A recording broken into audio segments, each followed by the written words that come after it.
Sudah 4 tahun ini, jembatan penghubung antar kampung atau korong yang berada di Kampung Air untuk Ibu Bajau, Nagari Sintuk, Kecamatan Sintuk Tobogadang, Kabupaten Padang Pariaman tidak bisa dilalui kendaraan roda 4. Pasalnya selain besi penyangga keropos, lantai papan pada jembatan sudah banyak yang lapuk, akibatnya ekonomi masyarakat di daerah tersebut terganggu. Jembatan yang berada di Kampung Air Bajau, Nagari Sintuk, Kecamatan Sintuk Tobogadang, Kabupaten Padang Pariaman sudah 4 tahun ini rusak.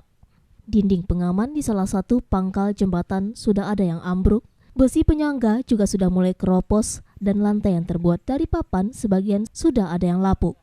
Akibatnya jembatan itu tidak bisa dilalui kendaraan roda 4. Selain itu, pengendara roda 2 yang ingin lewat harus berhati-hati karena dalam setahun ini, menurut warga, sudah 2 pengendara yang jatuh karena jembatan itu tidak ada dinding pengamannya. Untuk itu, warga setempat berharap jembatan segera diperbaiki oleh pemerintah. Selain akses jalan untuk penghubung antar korong, di daerah tersebut juga banyak warga yang mempunyai gudang tembok atau batu bata yang butuh akses jalan ke lokasi tersebut. Wali Nagari Sintuk Desrial mengakui jembatan itu dulunya bisa dilalui kendaraan roda 4, dengan kondisinya yang rusak, kini hanya bisa dilalui kendaraan roda 2. Di sini penghubung ada 3 korong, yaitu dari Tanjung Pisang, Batang Tapakis, dan Korong Pelembayan. Disepakat bahwasanya masyarakat membuat jembatan secara gotong royong bersama.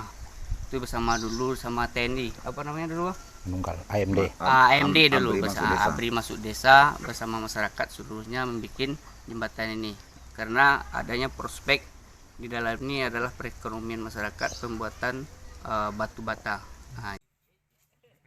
Dari Padang Pariaman, Eka Gus Priyadi, iNews melaporkan.